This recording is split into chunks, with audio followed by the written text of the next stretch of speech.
uma das tristes consequências das chuvas e dos ventos fortes que a gente viu essa semana é a queda das árvores. O temporal do Rio de Janeiro derrubou várias árvores por toda a cidade, muitas delas gigantes e centenárias. A gente se pergunta como é que acontece isso e o que eu posso fazer quando eu vejo um acidente desse, né?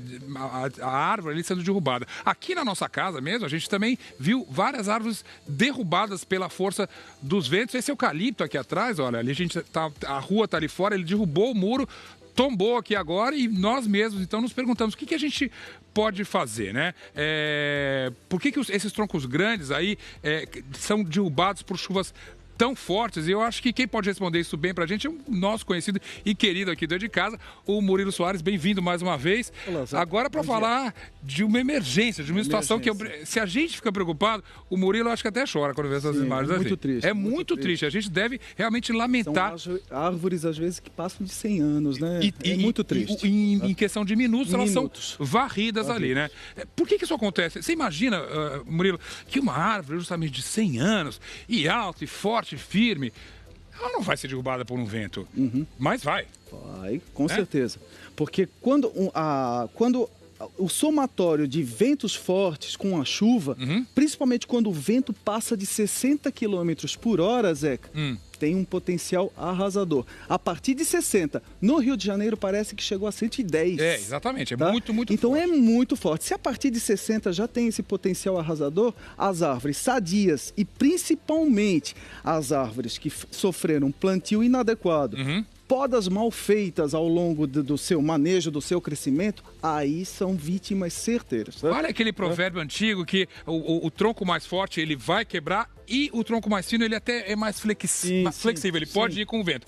Nesse sentido, o tronco mais forte é até mais vulnerável. Até mais vulnerável, né? Porque ela está sob a ação constante ali do vento. Ele não teria um tronco alto, ele não teria uma boa base, essas raízes não estão espalhadas ali pelo chão? Na natureza, tudo é perfeito. Geralmente, o sistema radicular, as raízes que estão no entorno desse caule, do tronco da árvore, elas estão proporcional. Uma árvore de uma copa grande, o sistema radicular também é grande, promovendo o quê? Aquele equilíbrio.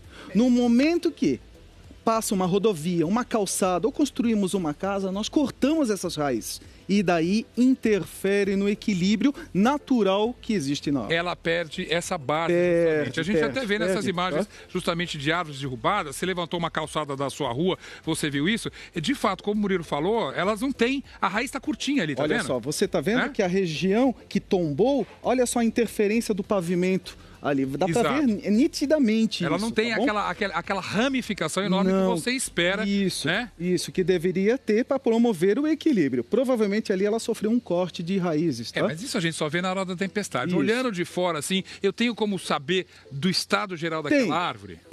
Começando pela observação, Zeca. Se você mora na sua rua ou na árvore que está na sua casa, você começa a observar a fenologia. O que é fenologia? O comportamento dela.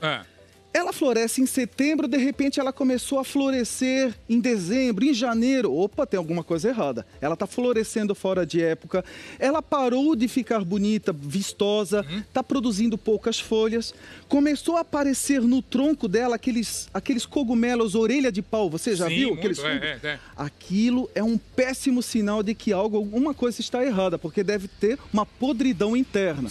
E fora outras, ter feito uma poda errada, plantio inadequado. Ainda bem que você falou de poda. A poda é importante. E pode falar, uma árvore muito frondosa, ela é mais vulnerável. Devo podar uma árvore muito grande? E se devo podar, como ela deve ser feita? Essa poda pode ser feita, mas seguindo normas, cartilhas que inclusive estão disponíveis na internet, que as prefeituras já elaboraram. Boa parte você consegue seguir. Seguindo essa cartilha de uma poda, fazendo uma poda bem feita, não usem facão jamais, sempre um serrote para ter um corte preciso. Você fazendo uma poda bem feita, provavelmente não vai causar uma podridão futura. Falou do tá bom? serrote, a gente está ouvindo, sobretudo no Rio de Janeiro, barulho de motosserra direto, porque é a maneira de você tirar esses troncos enormes. Tá? Digamos que caiu na minha casa aqui, então, né? Esse eucalipto aqui caiu em cima da minha garagem, caiu em cima do carro. Eu posso ir lá com uma motosserra e tirar? Eu posso fazer isso como pessoa ali? Não. O correto seria você abrir um protocolo no Departamento de Parques e Jardins ou Secretaria de Meio Ambiente da sua cidade e depois executar o serviço. Mas antes comunique, porque... Tem que ter uma autorização. Tem que ter uma autorização, senão você pode ser multado. Essa árvore, no caso, se eu tiver troncos grandes, eu posso usar para fazer um banquinho ali depois? Tudo conversar com um técnico, provavelmente ele vai ceder a madeira para você, tá bom? Muito bem. Agora, a gente está falando dessas árvores grandes que chamam muita atenção, mas o vento arranca muito árvores pequenas ou árvores que estão crescendo. A gente tem aqui, olha, aqui mesmo no nosso jardim, ó, você tem uma árvores que são derrubadas. O vento fez um estrago aqui, que nesse caso aqui, como são plantas jovens ainda, é muito fácil de recompor. Posso replantar elas? Pode replantar. Primeiro passo é você avaliar aqui o torrão. Danificou muito o torrão a região das raízes, tá? Que nesse caso aqui, ó, a força do vento, olha só, ele tá... Tô tirando aqui, Zeca, ó. Olha só. Eu vou retirar esse torrão dessa palmeira, tá? Vou pegar uma enxada e vou... O ideal é que eu plante no mesmo lugar que ela já estava? Sim, não, você pode voltar ela para o mesmo lugar, tá? Mas o correto seria colocar ela... E agora, como ela sofreu esse trauma aqui do plantio, dá licença só um pouquinho que eu vou pegar esse produto. O que eu devo pegar ali? Eu vou mostrar para você um produto chamado fosfito de potássio, tá? Esse fosfito é um produto, é um elemento químico, é um nutriente que ele vai dar resistência a essa planta. Então isso aqui é usado em pequena e até em grande escala, tá? Vamos relembrar o nome? Fosfito de potássio. E eu acho isso em casos de jardinagem. Tá ótimo. Comprei esse produto. Opa, eu devo colocar ele líquido ele. Borrifei ele em toda a planta, tá bom? Depois de borrifar ele em toda a planta, eu vou voltar a terra aqui para o local. Completar esse plantio aí. E aqui vem o segredo, hein? Ó, pega a ponta da enxada ou da pá e vou... Dá uma chuchada aí. Isso, tem que compactar essa terra. Para que isso, Murilo? Para tirar os bolsões de ar, para que a planta possa enraizar e para que o vento não volte a tombar ela novamente, tá bom? Tá. Ó. Então você vai dar esse espaço aí para ela também. Correto, tá? Muito bem. Isso vale para frutífera também? Para todas as frutas, Árvores de médio a grande porte, daí você vai ter que tutorar, que é colocar estacas ou cordas prendendo para que o vento não tombe ela novamente, tá bom? Tá. Isso aí é uma cuidado que eu preciso ter sempre, deixar elas assim? Não. É quando eu souber que vem tempestade, aí eu faço isso. Isso, correto. Tá? Não, as árvores jovens, sim. Todas essas amarras, esse tutoramento é feito no início do crescimento. Ok. Depois não tem necessidade, tá bom? Muito bem. E se você tem, então... Claro que a gente está falando de jardins, ou até plantas numa calçada, lugares públicos assim, ou quem tem o privilégio de ter um jardim em casa. Mas eu tenho, por exemplo, aquela varanda no meu apartamento ali, aquela plantinha que eu gosto, aquela samambaiazinha que está lá. Estou vendo que vai vir um temporal. Como eu protejo elas? O correto seria...